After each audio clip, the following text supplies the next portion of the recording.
In the winter of 1947, the entire settlement of Providence Point, a colony of 113 souls, vanished from the Alaskan interior without a trace. 60 years later, a receding glacier would reveal a far more sinister truth. The community wasn't destroyed by a storm, but frozen in time by a secret. Providence Point was a testament to post-war American optimism, a self-sufficient town carved out of the wilderness. It was a place of shared purpose, where families believed they were building a new kind of future, far from the weary cities. Nestled deep within the unforgiving mountains, the colony was a beacon of hope, powered by ingenuity and the promise of a vast, untapped silver lode that lay beneath the permafrost. The community was the brainchild of Arthur Thorne, a visionary geologist whose charisma and scientific brilliance inspired absolute loyalty. He saw more than rock and ice in the Alaskan frontier. He saw the bedrock for a perfect society. To the 112 men, women, and children who followed him, Thorne was not just a leader, but a patriarch, guiding them toward a shared destiny they all believed was just within their grasp, a fortune that would validate their sacrifice. Their ambitious endeavor was made possible by a single benevolent benefactor, the industrialist Silas Croft. From his distant offices in New York, Croft was hailed in the press as a patriot, a man investing in American self-reliance and progress. He funded the entire operation, from the state-of-the-art mining equipment to the very homes the settlers lived in. His name was synonymous with generosity and vision, his motives seemingly as pure as the driven snow. Life in Providence Point was hard but rewarding. The colonists worked together, sharing resources and responsibilities with a communal spirit. They built their own school, a small clinic, and a town hall that served as the heart of their isolated world. They were bound by a powerful belief that their toil would soon yield immense wealth, not for an individual, but for the entire collective. Their letters home were filled with this unwavering optimism. The official purpose of the colony was the excavation of a massive silver vein, a discovery made by Arthur Thorne himself. This silver was to be the colony's reward, the engine of its prosperity. For months the miners drilled into the frozen earth, their progress slow but steady. Every report sent back by Thorne spoke of being on the cusp of a major breakthrough, fueling the excitement both within the settlement and for their distant investor. On the evening of December 12, 1947, Arthur Thorne made his final radio transmission. The operator on the other end noted the sheer elation in Thorne's voice. He spoke of a monumental discovery, a find that went beyond their wildest expectations. His last recorded words, which would later become legendary, promised that the breakthrough would make Providence Point and its benefactor richer than Croesus. Then the line went dead, followed by an impenetrable wall of static. In the immediate aftermath, no one panicked. Radio silence was a known hazard of the Alaskan winter, with solar flares and atmospheric disturbances often disrupting communication for days at a time. The regional outpost assumed a powerful storm had simply knocked out the colony's antenna. They logged the incident and waited, expecting Thorne's familiar voice to crackle back to life once the weather cleared. It was a routine wait in a land defined by isolation, but days bled into a week, and then another. The scheduled check-ins were missed, one by one. The silence from Providence Point grew from a routine annoyance into a deep, unsettling mystery. A gnawing anxiety began to spread among the operators and officials responsible for the remote territories. The complete and total absence of any signal was unprecedented. The colony had, for all intents and purposes, ceased to exist on the airwaves. Finally, with public pressure mounting, a search party was organized. The expedition was lavishly funded by Silas Croft, who presented himself to a worried nation as a heartbroken patron desperate to find his people. He spared no expense, hiring the best pilots and mountaineers available. The newspapers ran stories praising his commitment, portraying a titan of industry with a deeply personal stake in the fate of the missing colonists. His grief appeared genuine and profound. The search team battled some of the worst weather conditions on record. They flew over a landscape buried beneath dozens of feet of fresh snow, a monolithic sea of white that had erased all signs of human presence. The pilots reported that the valley where Providence Point once stood was now the site of a massive, catastrophic avalanche. The sheer scale of the snowpack made any ground search impossible and incredibly dangerous for the rescuers. After weeks of fruitless effort, the search was officially called off. The team had recovered only a few splintered planks of wood, believed to be from the settlement's main hall. The evidence seemed to point to one tragic conclusion. The official report was filed, citing an unprecedented blizzard and a series of powerful avalanches as the cause of the disaster. Providence Point and its 113 inhabitants were declared lost, consumed by the brutal forces of nature. The story of Providence Point became a cautionary tale, a somber footnote in the history of Alaskan exploration. It was a story of ambition meeting the raw, untamable power of the wild. Silas Croft, as the sole surviving partner in the venture, absorbed the now-buried mining claim by default, a small consolation for what the world believed was a devastating personal and financial loss. He established a memorial fund in the victims' names. For 60 years, this narrative remained unchallenged. The 113 souls were mourned as victims of a terrible accident, their bodies believed to be forever entombed beneath a mountain of ice and snow. The case was closed, a settled matter of history. The community's memory faded into a ghost story, a whisper of a town that dared to challenge the Alaskan winter and paid the ultimate price for its hubris. The families of the lost were left with no bodies to bury and no answers beyond the official report. They were given a plaque with 113 names and a story of a tragic act of God. Over the decades, children grew up hearing legends of the grandparents they never met, who vanished in a great white storm. The wound on their family histories never truly healed. It simply froze over, preserved by time. The world moved on, and the memory of Providence Point became the domain of historians and local storytellers. The silver mine, legally transferred to Croft Industries, was forgotten, deemed inaccessible, and economically unviable after the disaster. It remained a dormant asset on the company's books, a line item representing a 60-year-old tragedy that had long since been written off as a complete and total loss. Arthur Thorne's final ecstatic message was remembered as a tragic irony. His promise of riches became a haunting echo of what might have been. Historians speculated that his breakthrough might have been the very thing that led to their doom, perhaps a risky mining technique that destabilized the mountainside and triggered the fatal avalanche. The truth, it was assumed, was buried too deep to ever be recovered. Silas Croft's reputation only grew over the following decades. He became a celebrated philanthropist, a titan of industry, whose early tragedy in Alaska was seen as a crucible that forged his resilient character.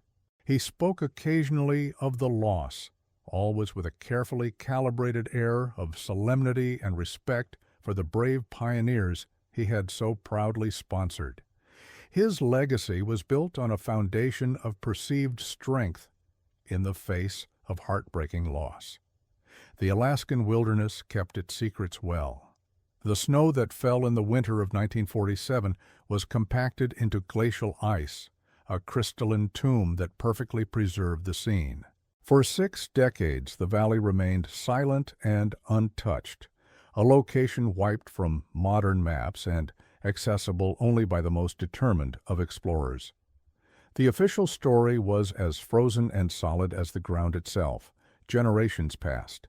The direct relatives of the Providence Point settlers grew old, their first-hand memories of their lost loved ones fading with them. The mystery became an abstraction, a piece of family lore rather than a raw, open wound. The world believed it knew what had happened, and there was no reason to question the conclusion that had been accepted as fact for longer than most people had been alive. The official narrative was neat, plausible, and, most importantly, final. A force of nature was the perfect culprit. It could not be questioned, it could not be prosecuted, and it left no witnesses. The story of a community swallowed by a blizzard provided a sense of closure, however tragic. It allowed society to file the event away as a closed chapter, a sad but understandable loss. This official story, however, was a meticulously crafted lie. The snow and ice were not the agents of the community's destruction. They were merely the perfect cover for a crime of unimaginable scale. The truth of Providence Point was not lost in an avalanche. It was waiting, perfectly preserved, for the climate to change and the ice to finally give up its dead after 60 years of silence. The legend of the town that vanished became a permanent part of Alaskan folklore. It served as a stark reminder of nature's indifference to human ambition.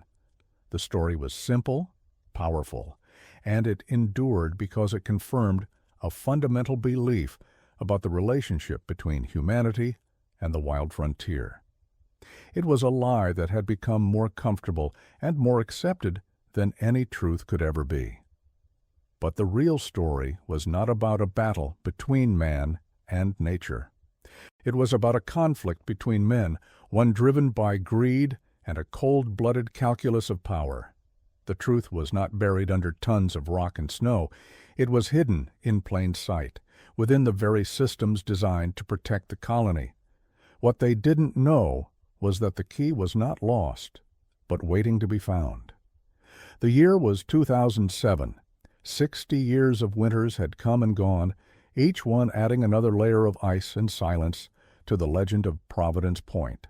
The world that had mourned the lost colony was now a different place, connected by satellites and driven by information, yet the Alaskan interior remained a bastion of ancient, untamed wilderness. But the planet itself was changing.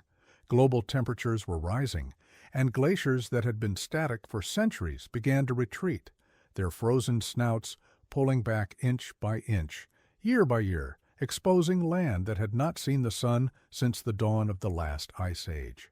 It was this slow, inexorable melt that set the stage for the truth to emerge. In late August, 2 moose hunters on a multi-day trek pushed deeper into the Chugach Mountains than they had ever gone before, following a game trail revealed by the receding ice of the Valdez Glacier's northernmost tributary. They were searching for animals, but what they found was a ghost. From a high ridge, one of the men raised his binoculars, scanning the valley below, and stopped cold. Below them, nestled in a basin newly carved from the ice, was something impossible, the unmistakable silhouette of a town. Their initial assumption was a mirage, a trick of the light and atmospheric distortion common in the high altitudes. But as they cautiously descended, the illusion only sharpened into a terrifying reality. It was not a ruin, not a collection of collapsed cabins. It was a settlement, perfectly preserved as if it had been flash-frozen and placed in a display case. Houses stood with their roofs intact. A truck was parked on what was once a main street, its tires still inflated. The scene was utterly devoid of the violent destruction that an avalanche would have wrought. It was pristine, silent, and deeply wrong. The hunters approached the nearest cabin, their boots crunching on the icy ground. Through a window, they saw a scene that would haunt their nightmares for the rest of their lives. A family, a man, a woman, and 2 small children, was seated around a dinner table. Plates of food were in front of them, forks held mid-air. They were not skeletons. Their skin, their hair, their clothes were all perfectly preserved by the sub-zero temperatures. They looked as if they had simply paused a moment ago, waiting for someone to speak. The only thing missing was life itself. The call they made on their satellite phone was met with disbelief, then with escalating urgency. Within hours, the Alaska State Troopers had dispatched a helicopter confirming the hunters' impossible story.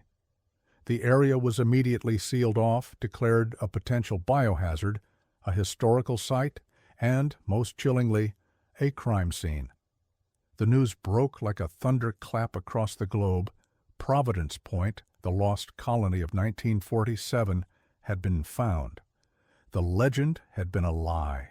The 113 souls were not buried under tons of rock and snow.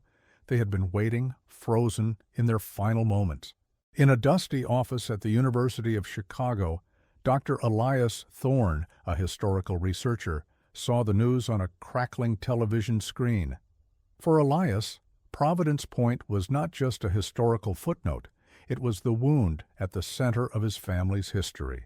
His grandfather, Arthur Thorne, was the colony's founder and its first victim.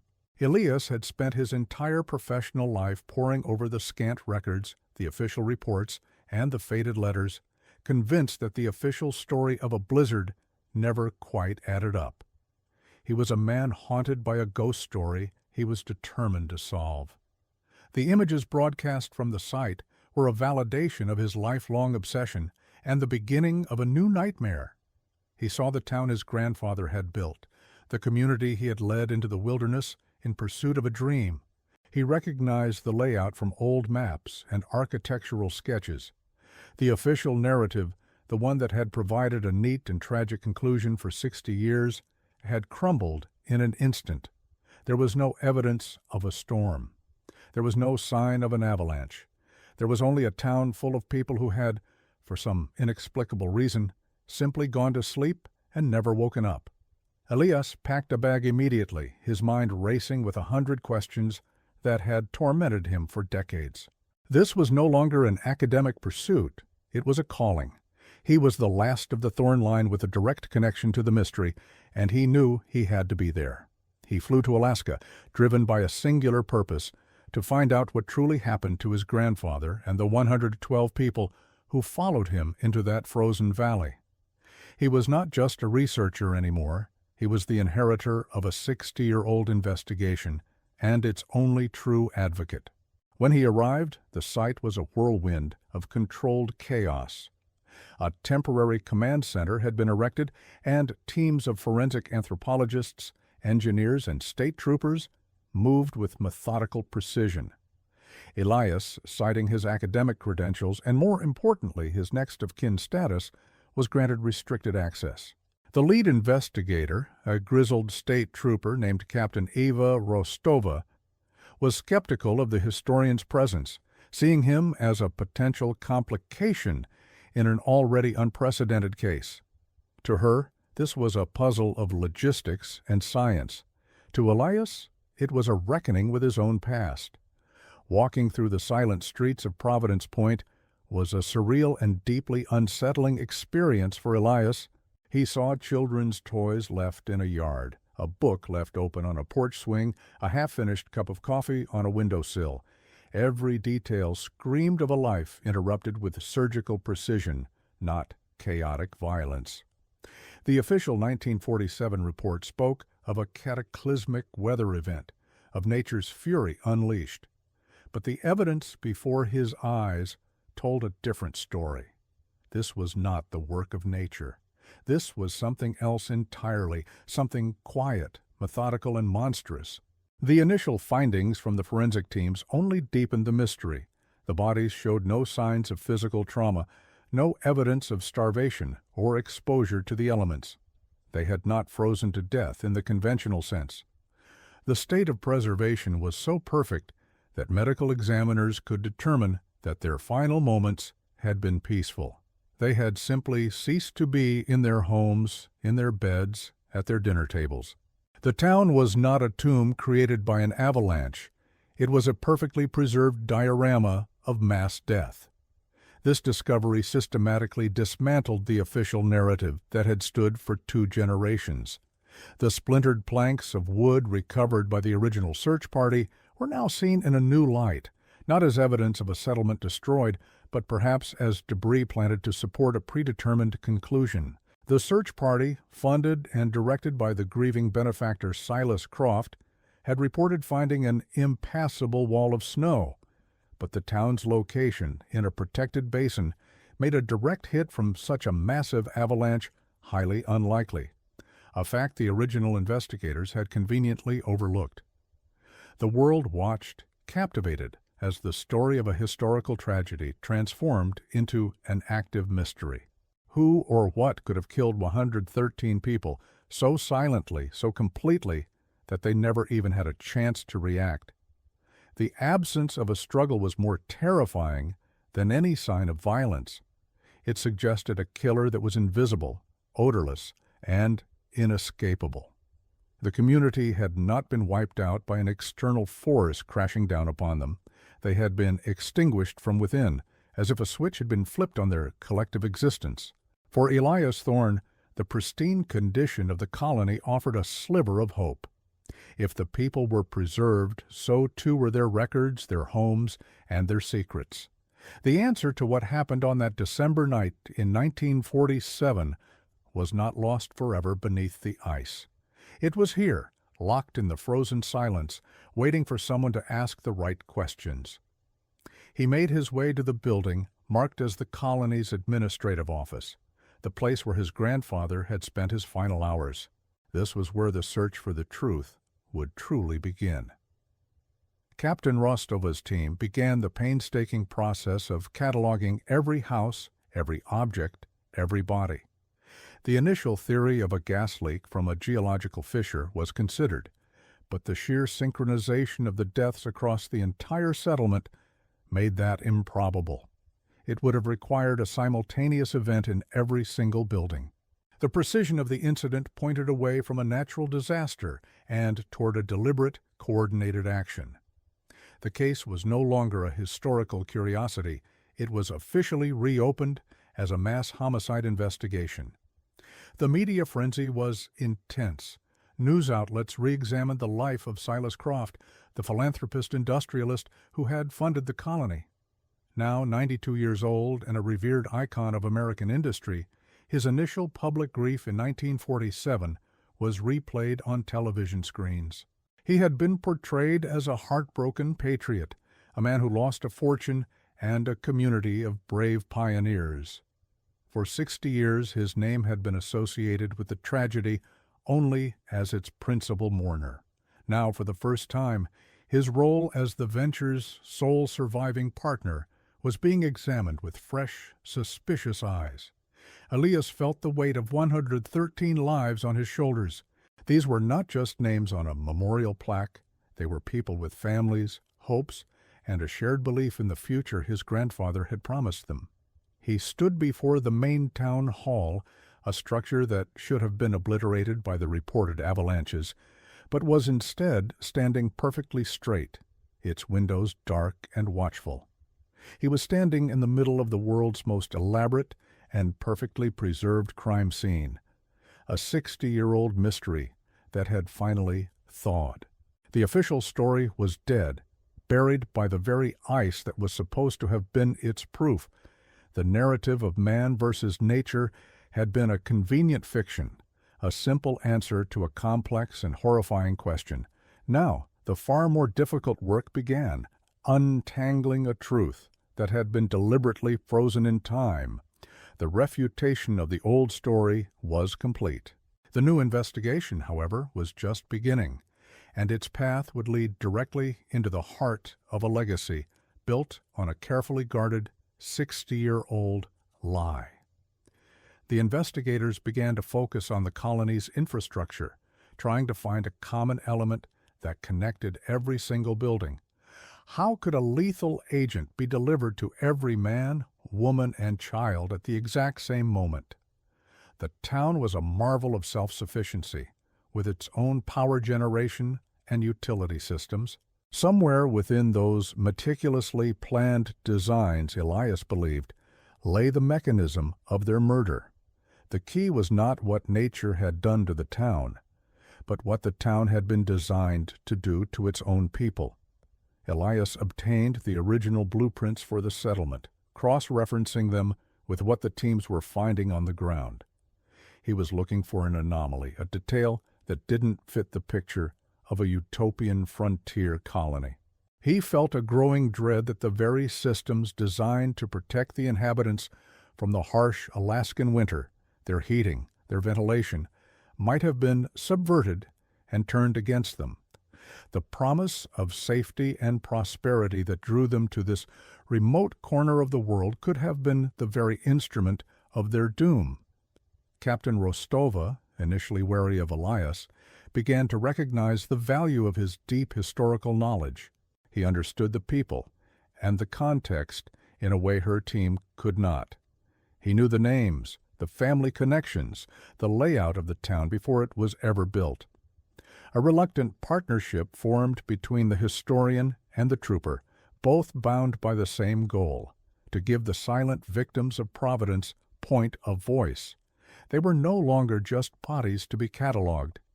They were witnesses waiting to testify. The discovery of the preserved town sent a shockwave through the surviving families of the victims. For 60 years, they had lived with the story of a tragic accident. Now, they were confronted with the possibility of a mass murder. Grandchildren and great-grandchildren of the settlers descended on Alaska, seeking answers their parents and grandparents were never given. The personal grief, long dormant, was reignited with a new and fiery intensity, fueled by the hope for justice and the horror of the truth. The scale of the crime was staggering. To orchestrate the silent death of 113 people in such a remote and isolated location would require meticulous planning, advanced technical knowledge, and a complete lack of morality. It was a crime of immense ambition and chilling precision. The perpetrator was not a common killer, but a master manipulator, someone capable of turning a dream of a perfect society into a perfectly executed mass grave.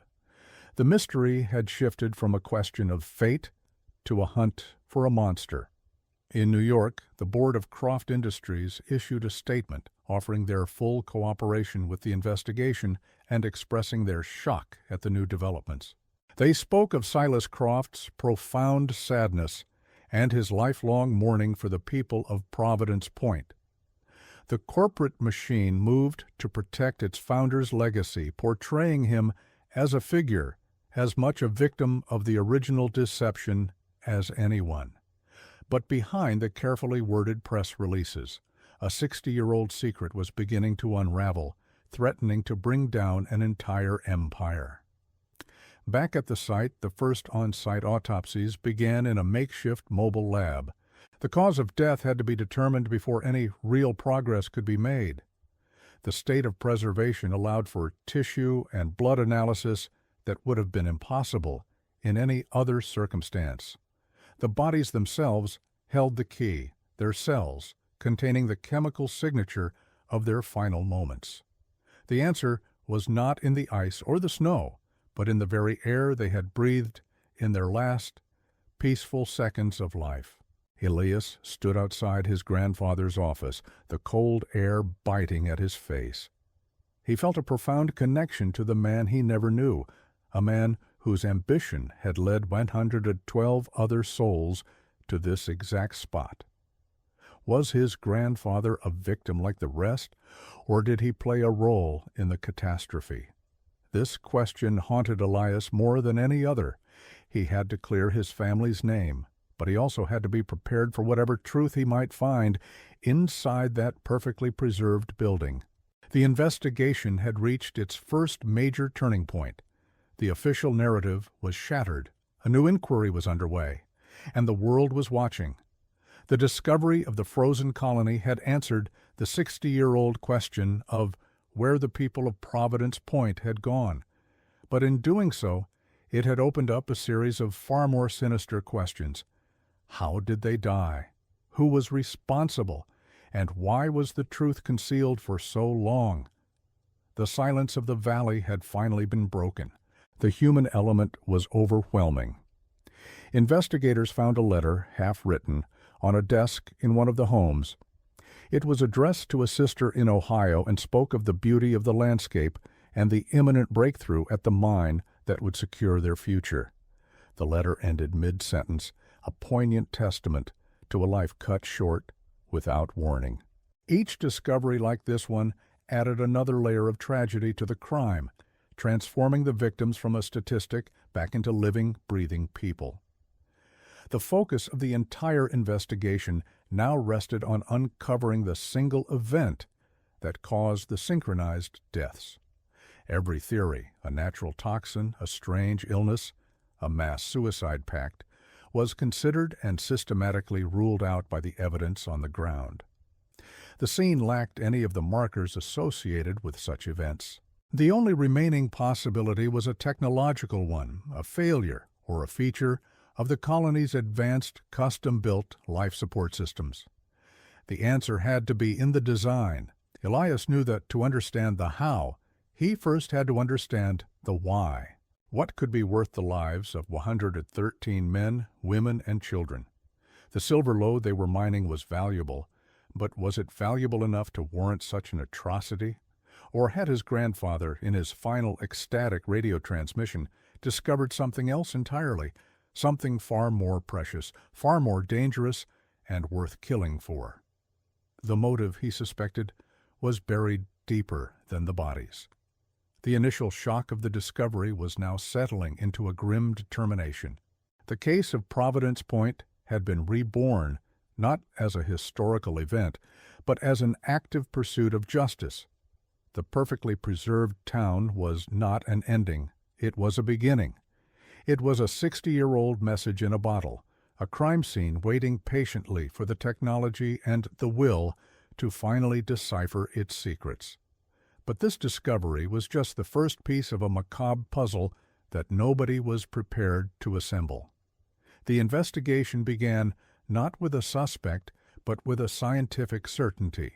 In the sterile environment of a mobile forensic lab, the first autopsy results from Providence Point delivered a verdict that was both unequivocal and horrifying. The cause of death for every single colonist, from the youngest infant to the oldest miner, was acute carbon monoxide poisoning. The air in their lungs, preserved for 60 years, contained lethal concentrations of the odorless, colorless gas. This was no act of nature. This was a synchronized, silent execution, delivered through the very air they breathed. The mystery of what happened to Providence Point was now officially a mass murder investigation, the largest and coldest in American history. With the how established, the search for the why became Elias Thorne's obsession. He was granted full access to his grandfather's office, a room that was a perfect time capsule of December 12, 1947. A half-empty mug of coffee sat on the desk, a thin film of ice covering its surface. Papers were neatly stacked, pens were aligned, and a large geological map of the valley was pinned to the wall, covered in Arthur Thorne's meticulous handwriting. Elias felt a profound and chilling connection to the space, as if he had stepped through a doorway into the last moments of his grandfather's life. He was not just an investigator. He was a ghost haunting the scene of a crime, searching for an echo of the truth. He started with the official logs and progress reports, documents that painted a picture of a community on the brink of success. The silver extraction was proceeding as planned, and morale was high. But tucked away in a locked drawer, Elias found his grandfather's private journals. The entries were filled with scientific notations and personal reflections, but as he read closer to the final date, the tone began to shift. The entries became more cryptic, filled with a sense of awe and a burgeoning anxiety that seemed at odds with the official reports he had been sending back to their benefactor, Silas Croft. His grandfather had found something, and it clearly troubled him. The breakthrough came when Elias cross-referenced the journal's coded coordinates with the large geological map on the wall. The map showed the silver lode as a sprawling, valuable deposit, but beneath it, indicated by a series of faint, almost invisible pencil markings, was a second, much larger formation. Using a portable spectral analyzer on the rock samples still cataloged in the office, Elias uncovered the truth that had been frozen for 60 years. The monumental discovery his grandfather spoke of in his final transmission was not silver. It was one of the world's largest and purest deposits of uranium. Suddenly, the motive for a crime of this scale clicked into place with terrifying clarity. In 1947, with the Cold War beginning its insidious creep across the globe, a domestic source of high-grade uranium was not just a resource, it was a weapon, a tool of geopolitical dominance. It was a secret worth an incalculable fortune and, more importantly, a level of power that could shape the destiny of nations. The silver mine was a plausible and ingenious cover story, a public justification for an operation whose true purpose was far more significant and far more dangerous than anyone had ever imagined. This discovery recontextualized everything, especially the role of the colony's sole benefactor. Elias pulled up the archived newsreels from 1948. He watched a younger Silas Croft, his face a mask of solemn grief, announcing the creation of a memorial fund for the brave pioneers lost to the fury of nature. Croft spoke of his profound personal loss and his unwavering belief in the colonists' dream. He was lauded as a patriot who had risked his fortune on a noble American endeavor and lost. For 60 years, this performance had been accepted as his defining moment of tragic grace. But if Croft knew about the uranium, then his grief was not just a performance, it was a masterpiece of deception. The mining claim, which included the rights to everything beneath the soil of Providence Point, had legally reverted to him as the sole surviving partner of the venture. By declaring the 113 colonists dead and the site inaccessible, he had secured sole, uncontested ownership of a strategic asset of unimaginable value. The Croft Industries empire, which grew exponentially in the post-war years through government contracts in energy and defense, was not built on resilience. It was built on a foundation of 113 bodies. Captain Rostova, armed with this new motive, began a deep dive into the historical records of Croft Industries. She discovered that in the months leading up to the colony's disappearance, Croft had secretly acquired several smaller logistics and transport companies in the Alaskan Territory. These acquisitions, buried in complex financial paperwork, gave him complete control over the supply chain to and from Providence Point. He controlled what went in and what came out, operating without any external oversight. He had effectively isolated the colony, turning their remote location from a challenge into a tactical advantage for his plan. The public narrative began to fray at the edges. A journalist uncovered an interview from 1952 where Croft, when asked about the potential for reopening the Alaskan mine, dismissed the idea, stating that the geological instability that caused the avalanche made the entire region permanently unsafe. This directly contradicted Arthur Thorne's own reports, which described the valley as exceptionally stable. It was a small lie, a minor inconsistency buried for decades, but it was the first crack in the monolith of Croft's carefully constructed legacy. Why would he lie about the safety of a mine he had no intention of revisiting? In New York, the now 92-year-old Silas Croft, living in a sprawling Fifth Avenue penthouse, issued a rare public statement through his attorneys. He called the new investigation a despicable attempt to rewrite history and a defamation of the memory of the brave souls who perished. He portrayed himself as a victim of sensationalism, an old man being forced to relive the greatest tragedy of his life. His response was one of righteous indignation, the reaction of a man whose reputation had been beyond reproach for more than half a century. His denial was absolute and delivered with the full force of his immense influence. Back at the frozen site, the investigation turned from motive to mechanism. How does one deliver a fatal dose of carbon monoxide to 113 people simultaneously across an entire town without anyone noticing? The answer, Elias suspected, was not in a weapon brought to the colony, but in a system that was already there. He and Captain Rostova's engineering team focused their attention on the colony's most celebrated piece of technology, the advanced centralized geothermal heating and ventilation system, a gift personally designed and commissioned by Silas Croft to protect his people from the brutal Alaskan winters. The system was a marvel of 1940s engineering. It drew clean air from above the valley, warmed it using geothermal energy from deep within the earth, and then circulated it through a network of insulated ducts to every single building in the settlement, from the largest town hall to the smallest family cabin. It was the colony's lifeline, the technological heart that made life in the Arctic Circle not just possible, but comfortable. The original blueprints, recovered from Arthur's office, showed a complex but elegant design, a testament to Croft's proclaimed benevolence. However, as Elias meticulously compared the blueprints to the physical ducts being examined by the forensic engineers, he found a discrepancy. A secondary set of intake vents, not documented on the official schematics, was discovered connected to the main system. These vents did not lead to the clean mountain air. Instead, they led directly to the exhaust manifold of the massive diesel generators that powered the mining equipment, generators that ran 24 hours a day and produced enormous quantities of carbon monoxide as a waste product. This was the murder weapon. It was a ghost in the machine, a hidden function built into the very system, designed to keep the colonists alive. With the flip of a single switch, the system could be reversed. It would cease to draw in fresh air and instead begin to pump the raw, unfiltered, and lethal exhaust from the generators directly into every home, every room, and every set of lungs in Providence Point.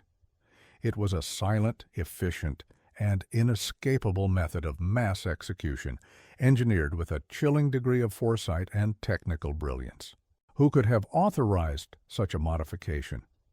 The installation records, also found in Arthur's office, were signed off by a lead engineer from Croft's own firm in New York. The system was custom-built and shipped to the site in prefabricated sections. The secret function was not added in Alaska. It was part of the original design, a Trojan horse delivered to the heart of the colony disguised as a gift. The plan for the colonists' murder was in place before the first nail was ever hammered into the first cabin. This discovery sent a new wave of horror through the investigation. The colonists had not just been killed, they had been betrayed in the most profound way imaginable. They had placed their trust in a leader and a benefactor who saw them not as pioneers, but as disposable pawns in a vast and ruthless game of power. Their belief in a shared dream was the very vulnerability that their killer had exploited to lead them to their deaths. They had slept soundly in their beds, warmed by a system that was simultaneously their protector and their executioner. The evidence was now overwhelming, but it was still circumstantial. They had a motive, a weapon, and a prime suspect, but they lacked a direct link, a smoking gun that could definitively tie Silas Croft to the activation of that system on that specific night. Croft was insulated by 60 years of time, wealth, and power. His lawyers argued that he was a distant benefactor, not an on-site engineer, and could not be held responsible for a supposed design flaw in a system he had generously donated. They were building a wall of plausible deniability that seemed impenetrable. Elias felt the crushing weight of the case stalling. He sat in his grandfather's chair, the silence of the frozen office pressing in on him. He had reconstructed the crime, he understood the science, and he knew in his gut who was responsible. But knowing the truth and proving it in a court of law against a man like Silas Croft were two entirely different things. He looked at the old radio equipment in the corner of the room, the same radio his grandfather had used to make his final fateful transmission. What secrets had it heard? The investigators re-examined the official log of the final radio call. It noted Arthur Thorne's elation, his talk of a discovery that would make them richer than Croesus. But there was no mention of uranium. This suggested Arthur was being cautious, likely aware that radio transmissions could be intercepted. He was excited, but he was not foolish. Had he tried to communicate his discovery or his growing fears through a more secure channel? Was there another message, one that was never officially logged? The focus shifted to the search party organized and funded by Silas Croft in 1948.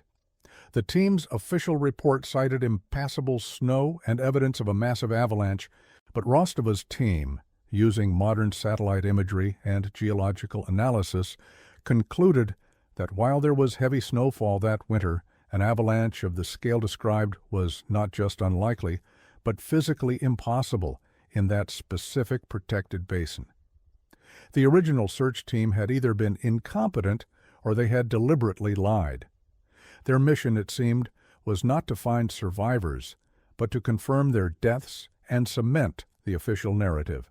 One of the pilots from that 1948 search team was still alive, a man named Walter Bell, now living in a retirement community in Florida.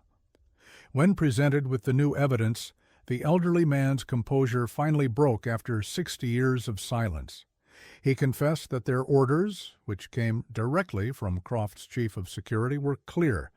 They were to fly over the valley, report catastrophic damage, and under no circumstances were they to attempt a landing. They were paid handsomely for their report and their silence. The rescue mission was a sham from the very beginning. This testimony shattered Croft's image as the grieving patron. He had not just failed to find his people, he had actively orchestrated the cover-up of their disappearance. He needed the world to believe they were gone forever, buried under a mountain of ice where no one would ever look for them. He was not mourning a tragedy. He was burying a crime scene under a blanket of snow and lies. The conspiracy was real, and it reached from the frozen Alaskan wilderness to the highest corporate offices in New York. Elias now understood the full scope of the deception. It was a plan of breathtaking audacity.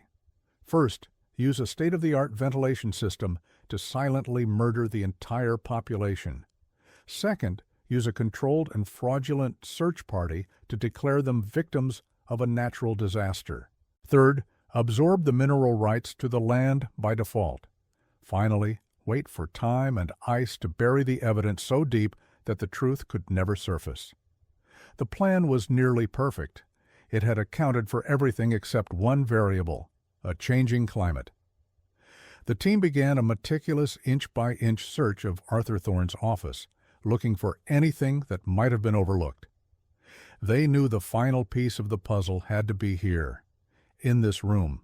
The motive was in the maps, the weapon was in the blueprints, but the final irrefutable proof of Croft's direct involvement was still missing.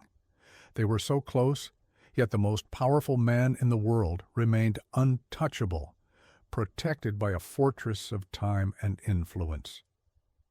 Elias ran his hands over the heavy oak desk his grandfather had used. It was a solid, imposing piece of furniture built to last.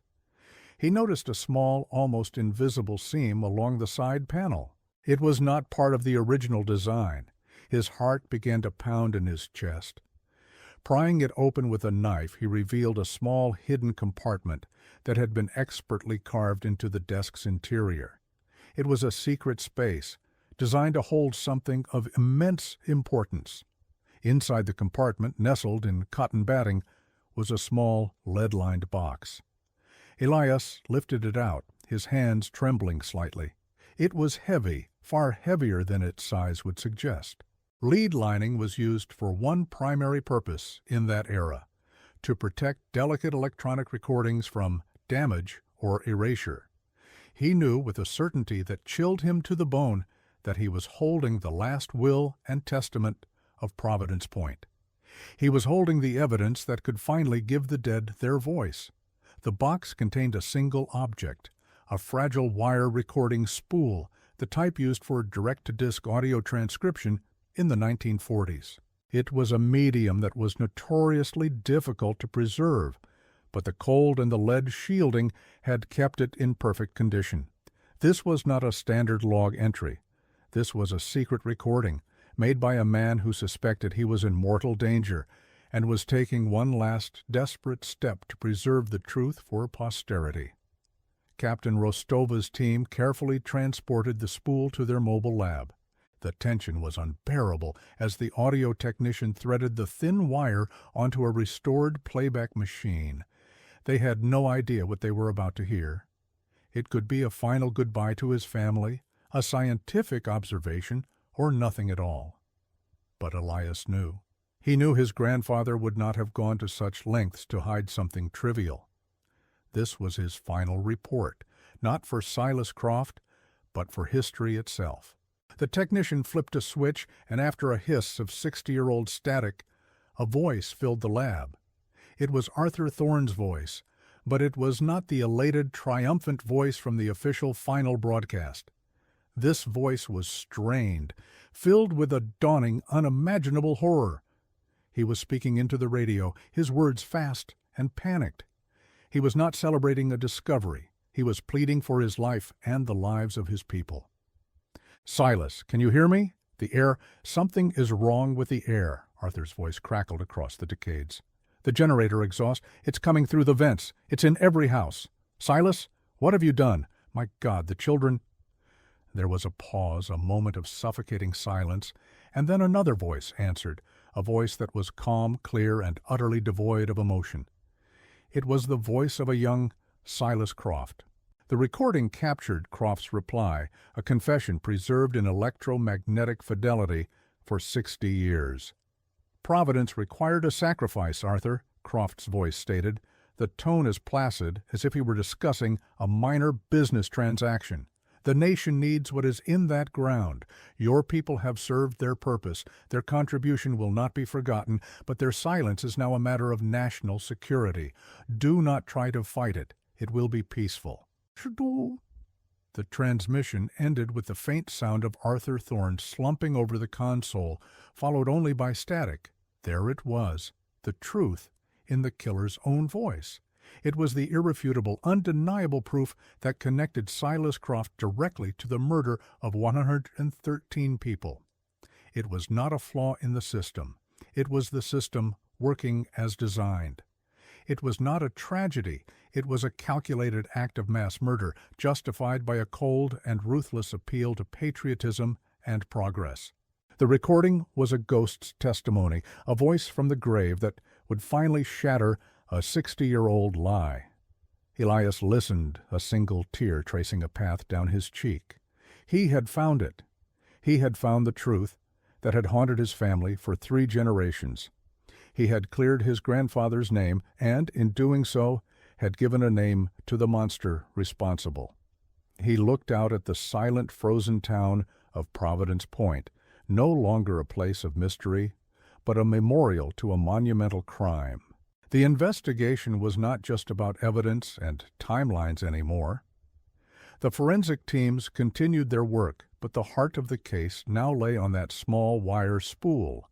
Every piece of evidence they had uncovered, the uranium, the ventilation system, the faked search party report, was now an illustration, a supporting fact for the central narrative captured in that recording. The case against Silas Croft was no longer circumstantial. It was absolute. The challenge now was not in proving his guilt, but in ensuring he would finally face justice.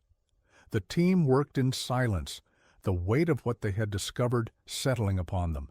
They were the first people to hear the truth of Providence Point's final moments. They were the custodians of a secret that the ice had kept for 60 years. The methodical reconstruction of the past was complete. Every lie had been peeled back, every inconsistency exposed, and every question answered. The foundation of Silas Croft's empire was about to crumble.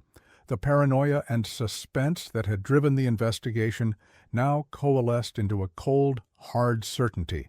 The puzzle was solved. They knew who did it, they knew how he did it, and they knew why. They held in their hands the weapon, the motive, and the confession. But the battle was far from over. They were about to confront a living legend, a man who had been a titan of American industry for longer than any of them had been alive. Elias Thorne stood on the ridge overlooking the valley, the authenticated recording secured in a case in his hand. The new investigation had done what the original had been designed to prevent. It had uncovered the truth. The long silence of Providence Point was finally about to be broken by a confession that would echo around the world. What they didn't know was that bringing a king to justice would be a war in itself. The flight to New York was a study in tense silence.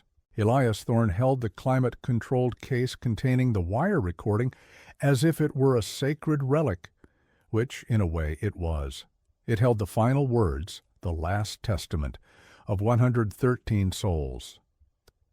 Beside him, Captain Eva Rostova reviewed the federal arrest warrant, its ink a stark black against the crisp white paper.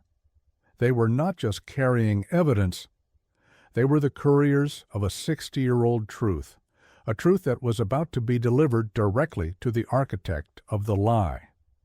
Their mission felt both historic and deeply personal, a final necessary pilgrimage to confront a living monster in his castle. Silas Croft's penthouse occupied the entire top floor of a limestone monolith overlooking Central Park. It was a fortress of wealth and power, insulated from the world by a battalion of private security and decades of untouchable influence. The air inside was still and smelled of old leather, polished wood, and money. Every painting on the wall was a masterpiece, every piece of furniture an antique. This was the empire built on a secret deposit of uranium and the silent sacrifice of a small town. The opulence was an obscene monument to the crime, a stark contrast to the frozen, humble cabins of Providence Point. They were led into a vast study where Silas Croft, now 92, sat in a high-backed leather chair, a plaid blanket across his lap. He was physically frail, a network of veins visible on his thin hands, but his eyes were as sharp and calculating as ever. He regarded them not with fear, but with the irritated impatience of a king interrupted by commoners. He had weathered corporate takeovers, political scandals, and the relentless passage of time. He believed he was beyond reproach, a figure of history, not a subject of a criminal investigation. His arrogance was his final and most formidable line of defense. "Captain Rostova, Dr. Thorne," Croft began, his voice a dry rustle of paper, "my lawyers have informed me of your inquiry. It is a work of fiction, a grotesque fantasy spun from a 60-year-old tragedy. You have come a long way to harass an old man. I suggest you state your purpose and be on your way before I have you removed for trespassing." His dismissal was absolute, the practiced response of a man who had controlled every narrative of his life and had no intention of relinquishing that control now. He saw them not as officers of the law, but as insignificant gnats. Rostova stepped forward, her expression unreadable. "We are here to investigate the deaths of 113 American citizens in Providence Point, Alaska, on December 12, 1947. We have reason to believe their deaths were not the result of a natural disaster. She placed a file on his mahogany desk containing the forensic reports, the engineering analysis of the ventilation system, and the sworn testimony of the pilot Walter Bell.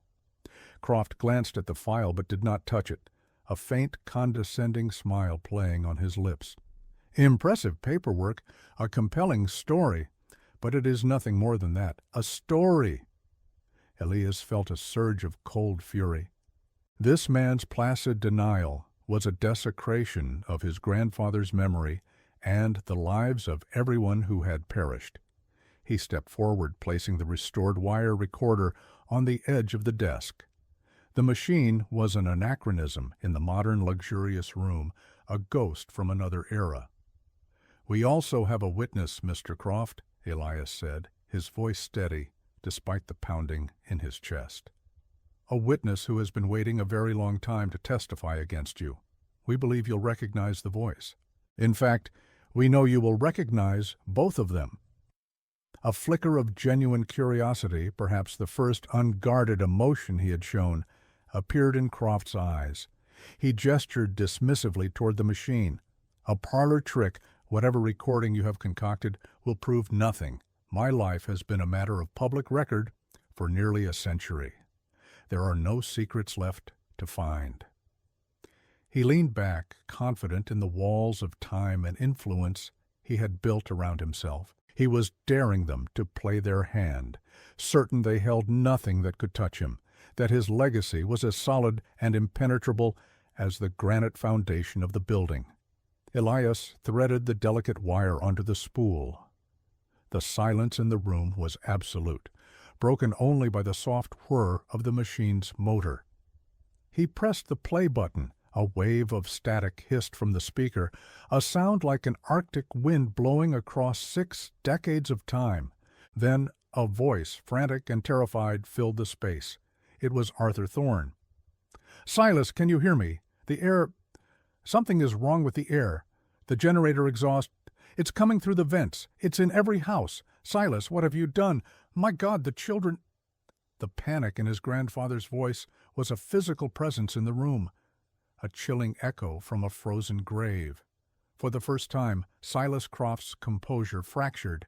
His eyes widened, his knuckles turned white as he gripped the arms of his chair. He recognized the voice, the words, the specific terror of that final moment. This was not a fabrication. This was a memory he had buried for 60 years, now exhumed and playing back in front of him. His carefully constructed facade of indignation began to crumble, revealing the cold bedrock of guilt beneath. He was no longer a titan of industry. He was a young man again, listening to the dying pleas of his partner. Then a second voice emerged from the speaker, a voice that was young, calm, and utterly chilling in its clarity. It was his own. "Providence required a sacrifice, Arthur," the recording of the young Silas Croft stated, the tone devoid of any emotion. "The nation needs what is in that ground. Your people have served their purpose. Their contribution will not be forgotten, but their silence is now a matter of national security. Do not try to fight it. It will be peaceful." The recording ended with a soft thud, followed by the unending hiss of static. The confession, preserved in perfect fidelity, hung in the air like a death sentence. The silence that followed was heavier than any sound. The truth, spoken in the killer's own voice, had dismantled a 60-year lie in 45 seconds. Croft's face was a mask of shock, his breathing shallow. The arrogant industrialist was gone, replaced by a frail old man cornered by his own history. He stared at the wire recorder as if it were the ghost of Arthur Thorne himself, returned from the ice to deliver a final, irrefutable judgment. There were no lawyers who could argue against this. There was no amount of money that could bury it again. The truth was out. Elias met his gaze. "Your silence was a matter of national security," he repeated Croft's own words back to him. "But the ice doesn't keep secrets forever, and neither does the ground." He felt no triumph, only a profound and heavy sadness. He had found the monster, but the monster was just a man, an old man whose ambition and cold-blooded calculus had extinguished 113 bright and hopeful lives. The motive was not just greed for the uranium's value, but a twisted sense of patriotic duty that placed the power of the state above the lives of its citizens. Croft finally spoke, his voice a hoarse whisper, the arrogance replaced by a chilling pragmatism. He was going to go public, he said, looking at a space beyond them, reliving the moment. Arthur found the uranium, and he was horrified. He wanted to report it to the International Commission, to declare it a resource for all mankind. He was a brilliant scientist, but a naive fool. He didn't understand the world he was living in. The bomb had changed everything. That deposit, in that place, it had to be secured. It was a matter of survival for the nation. It was a confession, not of guilt, but of necessity. In his mind, he was not a murderer. He was a patriot who had made a hard decision that lesser men would have shied away from. He had weighed the lives of 113 people against the security of a nation and had made his choice without hesitation. They were pioneers, Croft continued, his voice gaining a sliver of its old strength. Their deaths funded a new era of American strength. Their sacrifice, my sacrifice in carrying this secret, it kept the world safe. History will see that I was right.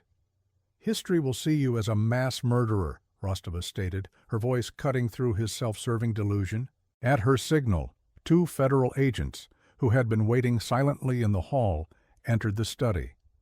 They moved with a quiet professionalism that seemed out of place amidst the room's opulent splendor. The moment of justice had arrived, not with a dramatic shootout or a chase, but with the calm, methodical process of the law. The quiet click of handcuffs being opened was louder than any gunshot. As the agents approached, Croft did not resist. He simply looked at Elias, a strange mix of resentment and respect in his eyes. "You have your grandfather's stubbornness," he said. "He would have been proud of your diligence, even if it was foolishly misdirected." They helped him to his feet, the plaid blanket falling to the floor. The titan of industry, the philanthropist, the man who had shaped a century, looked small and old as they led him away. His empire had crumbled not from a market crash, but from a voice carried on a thin piece of wire. The news of Silas Croft's arrest and the revelation of the truth behind Providence Point sent shockwaves around the world. The story was a global sensation, a lurid tale of ambition, betrayal, and murder on an almost unimaginable scale. The trial was swift. The recording was the centerpiece of the prosecution's case, an unimpeachable witness that could not be cross-examined. Croft's defense, built on the argument of national security, was rejected. He was found guilty on 113 counts of first-degree murder, his legacy forever rewritten from patriot to monster. Due to his age and failing health, Silas Croft was sentenced to life in a secure medical facility, where he died less than a year later. He never expressed a single word of remorse, maintaining until his last breath that his actions, however regrettable, were a necessary price for progress and security. His corporation, Croft Industries, was dismantled, its assets seized and placed into a restitution fund for the descendants of the victims. The fortune built on a frozen grave was finally used to provide a measure of peace for the families who had been lied to for generations. A year after the trial, Elias Thorne stood on a ridge overlooking the now empty valley of Providence Point. The cabins and buildings had been painstakingly removed and preserved as part of a museum exhibit, a permanent memorial to the lives that were lost. Where the town once stood, there was now a simple granite monument engraved with 113 names. Descendants of the lost colonists stood with him, their faces a mixture of sorrow for what was lost and gratitude for what had been found. The truth. The ghost story had finally been given a proper ending. Elias touched the cold stone, his fingers tracing the name of his grandfather, Arthur Thorne. He had cleared his family's name, and, in doing so, had honored the memory of every person who had followed his grandfather into the wilderness in search of a dream. He had answered the question that had haunted him his entire life. The silence of Providence Point had been broken, its secrets yielded not to force, but to the patient and relentless pursuit of the truth. The emotional closure was not triumphant, but a quiet, profound sense of peace. The world remembers Providence Point now, not as a cautionary tale of humanity's struggle against nature, but as a stark reminder of the darkness that can hide behind progress and patriotism. It stands as a testament to the fact that no crime, no matter how perfectly conceived or meticulously covered up, is truly safe from the passage of time. The ice may hold its secrets for a season, for a lifetime, or even for generations, but the climate always changes. And eventually, inevitably, every frozen truth is brought back into the light by the slow, inexorable thaw of justice.